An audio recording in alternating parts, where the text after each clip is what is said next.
Okay, hello everybody. This is your girl Bless Abundantly. I need to do this video real quick. Uh, I want to let me listen to this again.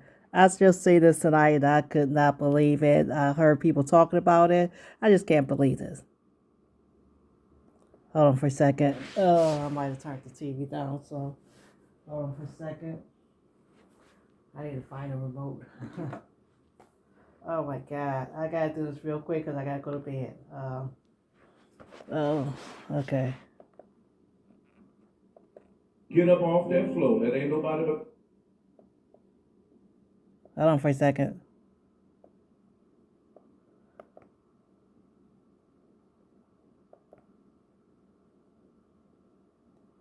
Just 1 minute. This is Marvin Winans. I guess it was a New Year's Eve service or whatever else. Um, I had seen this video. I could not believe that people are like this nowadays. When do we start kicking people out the church for making a prophecy and laying on the floor? When we do that? When we do that? Uh, this is unbelievable. Now, did you? I have heard another blogger talk about this already, so I'm not gonna. I'm trying not to say the same thing that he basically said, but he's basically right. I mean, you didn't check your family members. Here we go, right here. Speak to Carlos Parker. Get up off that floor. God ain't telling you nothing. That's not a gift of prophecy. And I rebuke the spirit in you. Now, if you were obedient, you get up off that floor. That ain't nobody but Carlos Parker. Gonna try, and all the folk with her that's gonna make her a prophet, would y'all quickly remove her out of the sanctuary? I know she kind of heavy because she fighting you, but just move her complete. Don't stop till she outside the door. And I want everyone else to stand and give God praise for his kindness. No, sir, I feel like this. Okay, I don't go perfecting fake praise, whatever the hell y'all forgive me.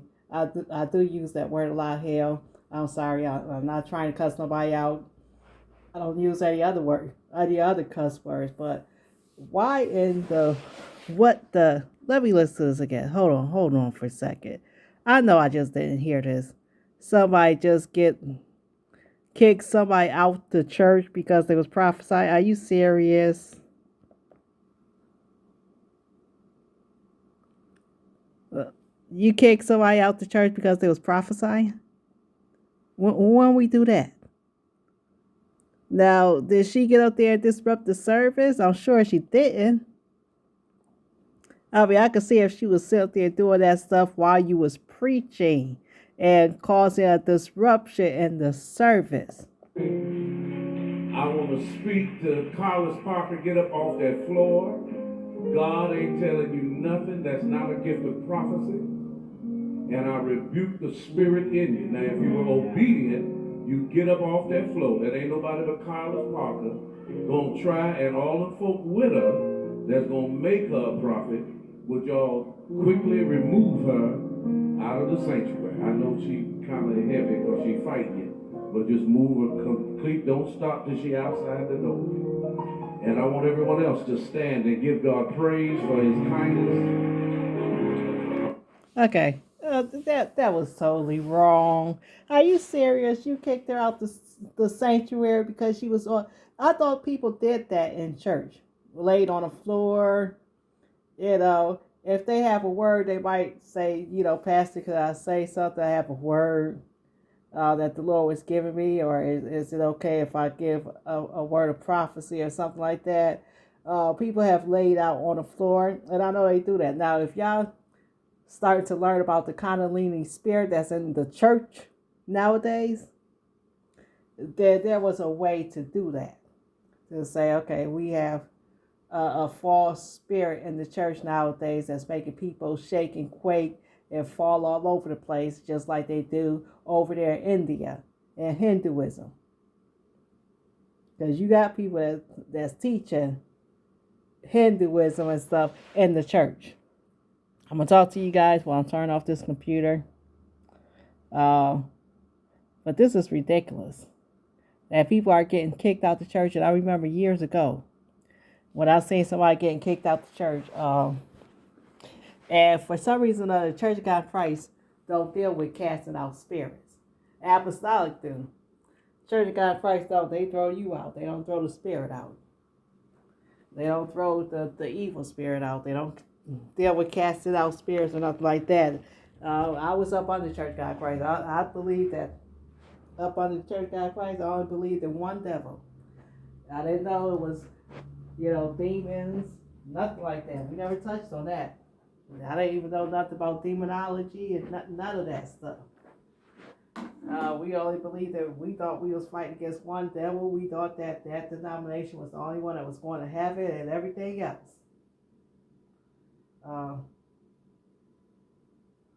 Just to find out that we wasn't the only denomination that was preaching holiness. And you have to forgive me. And to see that my brother had a dream years ago. He's dead and gone now. He had a dream when he was a child that the rapture took place, and everybody that was going to the church got left behind and said they didn't know that they was teaching it the wrong way all these years.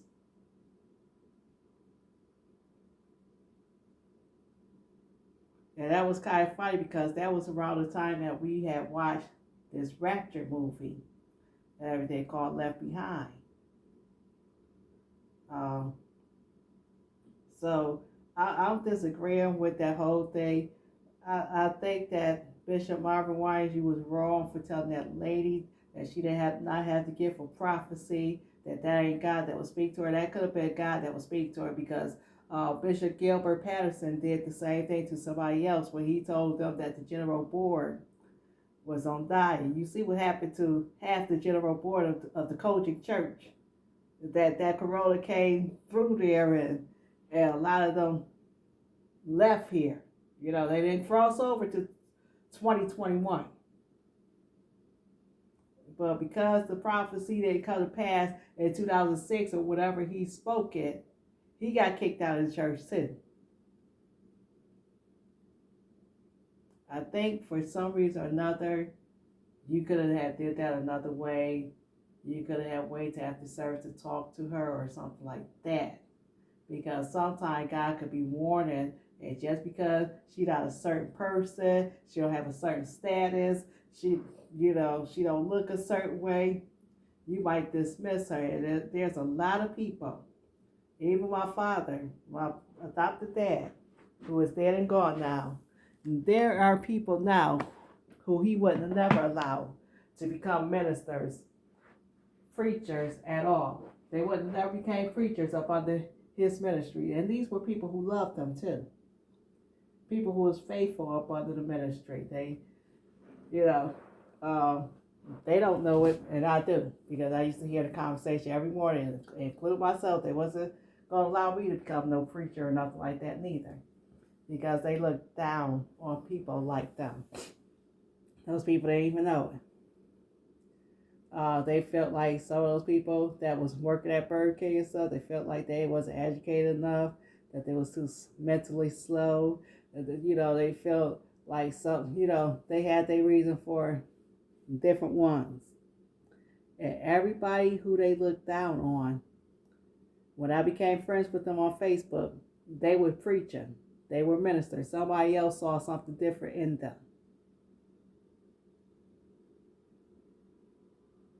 And a person who they thought was too slow and all of that, he's actually a manager.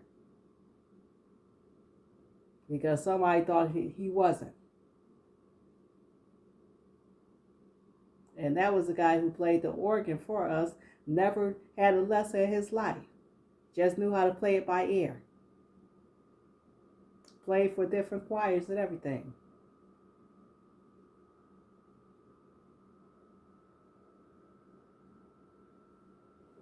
But again, and the other lady who he was married to, her whole family is full of preachers and all of that. Both her brothers got churches. Her father has a church. Her father was pastor of a church. Both her brothers that I know of pastor a church, one up in New York State and the other one here in North Carolina. Her sister is an evangelist who been on TV and everything else in Atlanta, Georgia. And they didn't even see her as being worth it. This lady is an evangelist now. It's like everybody who they thought wasn't fit for the ministry. Even the girl who lived with us, she preaches. She done got her degree and everything else. They didn't think she was gonna get a college degree. They didn't think she was gonna ever be anything in ministry. And they are something in ministry. So I would say this: if you go into a church like that, leave that church. That's not for you. Leave that church. When they see that their membership is starting to drop, they'll probably change how the way they're doing things.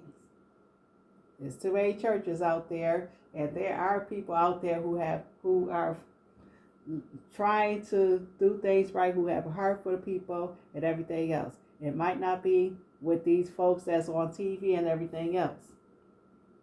There are people that's out there that are not cheating on their wives.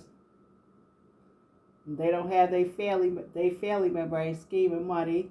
You know, they not sit up there having a murder history over their head, wondering what happened to some woman that they got the whole world believing was stalking them.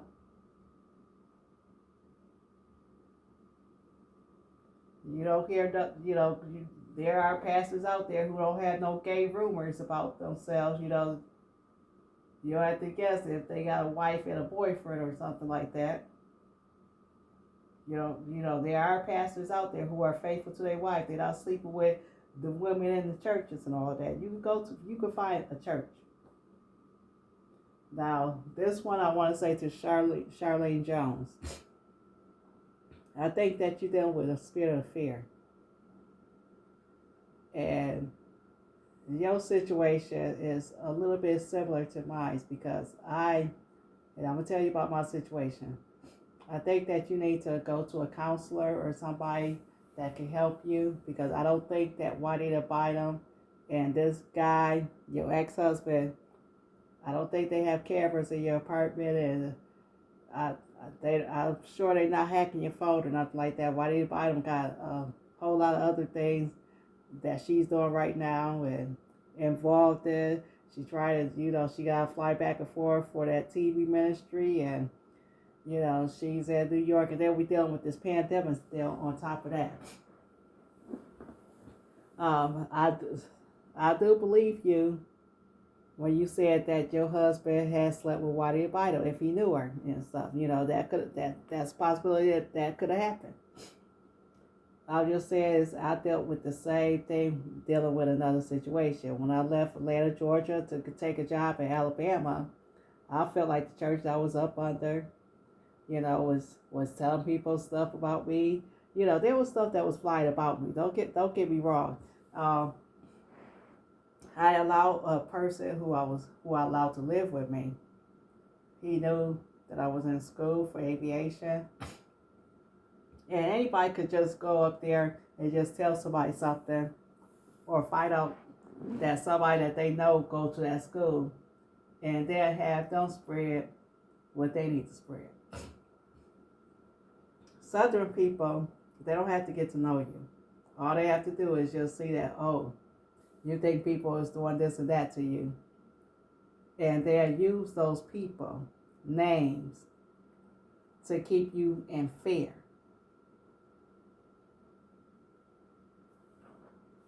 And see, when I was going to school, after I had messed with this guy for the first time in 2007, he was the drummer. I had invited a person who I was going to school with to the church. And a few months later, the guy who was showing me how to play the piano came up to me and said he heard something about me. And he wouldn't tell me what it was. All he just told me that the girl that he was going out with at the time and the guy who I had slept with was talking, and they mentioned my name. So I didn't really pay no attention. I didn't know what was going on or anything like that. And I had worked at Walmart at the time. My mom was working at Walmart, but she was in a different store then. My sister, she had just left Walmart. Something happened to where she was terminated from Walmart. And so it's just me and my mom working there. And me and my sister had at one time worked at the same store in Atlanta, right on Gresham Road. And I had met up with this guy again in 2009. He had left the church. He stopped playing the drums for the church. They knew everybody in Covington. And everybody in Covington knew who I was that was in the church. I had played for a couple of churches in Covington. And then this rumor started going out about me not having money, giving my parents money and all this other stuff. That's what happened first among the church people. And then after that, there was other stuff that came out. After me and this guy had hooked up, and I allowed him to stay in my apartment for about a month or two. When he left, we were still sleeping together. He was still coming over there, sleeping with me. But, he had negative thoughts about me. I had negative thoughts about him. There was some stuff that he said about me that went out in the street. And then he was telling me I had decided to go on night shift when I got into avionics. Because I was done with the A&P side of school, and I decided to go for avionics. And so I changed my shift from day shift, gave up being a department manager of ladies wear, and went to become an overnight stocker. And at that time, there was a couple of people who were talking about me. I had hooked up with somebody, got with somebody. I did not know boyfriend, girlfriend relationship. I had got with somebody, started hanging out with some people at the job and everything else. And this one lady, she already was conniving. They was trying to do some third to try to get rid of the department manager of boys and men. And so that lady left. They wanted ladies wear when I had it, and she couldn't get it from me, so she went over there to Department 82 to deal with the little candy stuff, everything that you see at the cash register, the candies and all of that stuff, the little lighters and everything else, just miscellaneous stuff. She was over that department. She couldn't handle it. She went overnight, and then I went overnight, and then she tried to pretend to be my friend to find out some stuff about me. And her sister, I believe that, they was dealing in some type of witchcraft or whatever else, but they was the type of people who felt like, my mama's evangelist, so I should be evangelist, those types of people. They really wasn't connected to anybody's church, but they felt they always they was the type of people who cuss folks out, and then they had a word for you from the Lord. And they had the same last name as the man who I was sleeping with. So I don't know if they was related or not, but however, I had mentioned this man, and somebody said, I know who he is. They was telling their friend that, I know that guy. Next thing I know, stuff was flying about me and everything else, about this and that. To make a long story short, this guy would call me when I was at work sometimes and tell me I need help.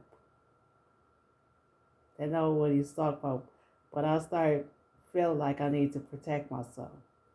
And so I had bought a couple of knives and axes and stuff, axes that you're supposed to chop up wood with. And I was dealing with that, and I was almost fired from Walmart. I was on my last leg because of attendance. I had some issues with my body to where I couldn't go into work. And then I had gotten sick when I ate something. The jalapeno peppers really made me sick. And because when I was the department manager, I was coming in late, they had got me on attendance, and I was on my last leg because of attendance. So when I got the job at Fort Rucker, I thought that, that part of my life would be over with, and it wasn't, because the guy we had talked and come to find out he knew some of the people that was at the job. So when I moved to Alabama, I was always thinking that he always communicated with those guys and stuff. And there was stuff that I never told nobody about because I never even talked to my own family about the relationship that me and this guy had. Um, and somebody that came from the school in Atlanta was telling folks on the job. So I had that type of fear too, and it took me a long time to get over it because for years I thought, this guy was gonna show up one day. I knew he wasn't gonna hurt me. The last time I talked to him was when after I had my hysterectomy and I was on rest. And I just came back from Georgia because I had stayed there because I had to climb up and down the stairs in my apartment. So I had to stay in Georgia just to make it easier for me. Stay with my mother and father, adopted parents, and came back home way early. Still sore, wasn't supposed to drive, but I did anyway. It was painful all the way there, but when I went to the doctor, she put me on a sex restriction. Now I wasn't having sex at all after I left.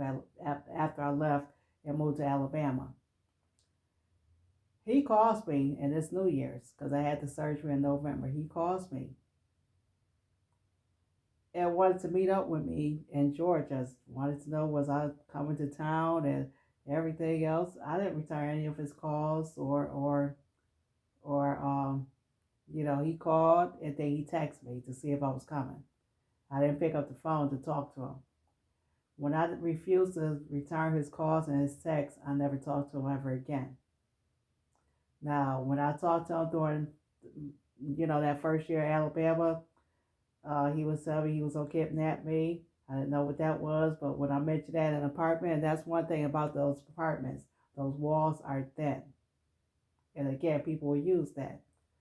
But believe it or not, I never talked to him again after he had texted me that around New Year's, the coming in of the New Year's 2011. He never texted or called me again after I refused to answer him back.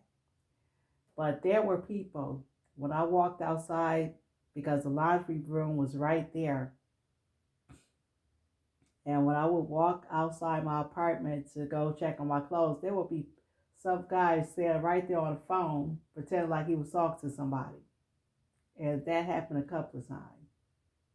And stuff that I was saying to people on the phone, that, people was throwing that back at me. I didn't know nothing about Bluetooth at the time, and somebody was able to connect to my phone to see who was calling. And I thought my phone was hacked too. And it took me until 2014, I accidentally connected to somebody's phone at first because I didn't know that I could connect my phone to my car. I had a 2010 Toyota Corolla, and when my adopted dad died, his nephew called me and I had to pull over and talk to him and stuff. Didn't know that I could connect the phone to the car. I didn't find out until I had my 2013 Corolla, same color, and was able to finally connect the Bluetooth to and I just went out there. Once I had accidentally connected to somebody else's phone, I decided to connect my phone to my car. And that's when I realized I could see who's calling anybody. That's when I realized, okay, But I had that fear for a long time, and it took the grace of God. I got into somebody's church. People had talked about me and everything else. And, I didn't know who was actually behind it until last year when somebody mentioned of that relationship that I had with that man, and I never told them anything about that relationship. They told me I moved too fast. That's when I realized it was a family member who was putting this stuff out on me because they were saying stuff about when I was 12 years old. They were saying that my father was dead now, and I didn't know what these people was talking about. They was trying to say that I had lied about who my daughter's father was.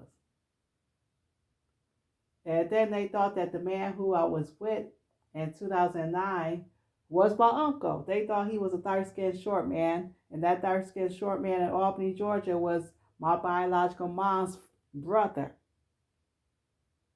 They don't look alike because they don't have the same father. My biological mother was the lightest person in the family, and my adopted family never knew nothing about her family. They just knew her. So what I'm trying to tell you, Charlene, is that some people would try to use stuff against you. Your phones and stuff is not hacked. People could connect to your phone through Bluetooth and see who you talking to and everything else. And you live in an apartment. These people would use the type of use stuff against you and not even know you, not even know why do you buy them or none of that stuff. They'll sit up there and use those names and make you believe that these people is after you. I'm telling you right now, they're not after you. Um, you know, what you need to do is just get into somebody's church and be affiliated with that ministry, and surround yourself with people that's looking out for you, not just anybody, with somebody who is godly, um, who is into the word and into who affiliated with a ministry and stuff like that. Try and hang around a couple of women and stuff, and everything, and pray and ask God to show you their heart, to make sure that they're the right people for you. Continue to talk to, if you know Mika very well, continue to talk to her and King Jai. But I wanted to say that to you because I was looking at some of the stuff that was on Facebook, not trying to put you out there. And I believe that there was a lot of stuff that went on in Marvin Winans church and with Marvin Sapp and with Whitey Abidam and stuff. And, uh, Whitey Abidam, I had, when I called up there to New York, there was some, she doesn't say it directly to me. Let's just put it that way. And it happened twice. And the last time I called up there, I called to speak to her and I couldn't get her on the phone. They told me she was taking no personal calls, and I was like, okay. And then they told me that my prayer kit was already sent out.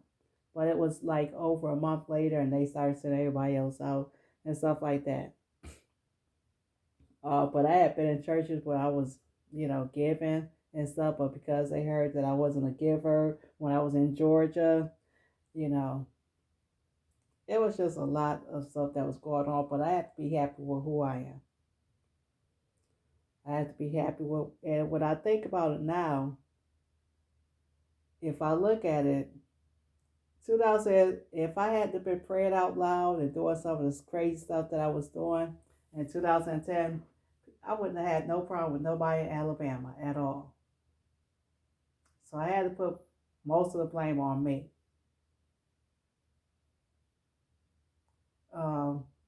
And that's the truth, because I was in an apartment, and again, people think that, they don't know you. They think they would probably start thinking, okay, you bucket. And then Southern people, they could be so dirty at times. They'll sit up there and use stuff that you say on the phone and put on posts, and they'll use it against you, and they'll have you believing that these people is chasing after you, and these actual people don't even know what's going on. And they'll just have you out of your mind and stuff. There's a whole lot of witchcraft that go on in the South. And mind manipulation and control is one of them. Is the biggest one. So I'm asking you to just, surround yourself with some women that's praying and seeking God. I gotta go. Y'all guys have a blessed and wonderful night. I gotta get to bed. And bye.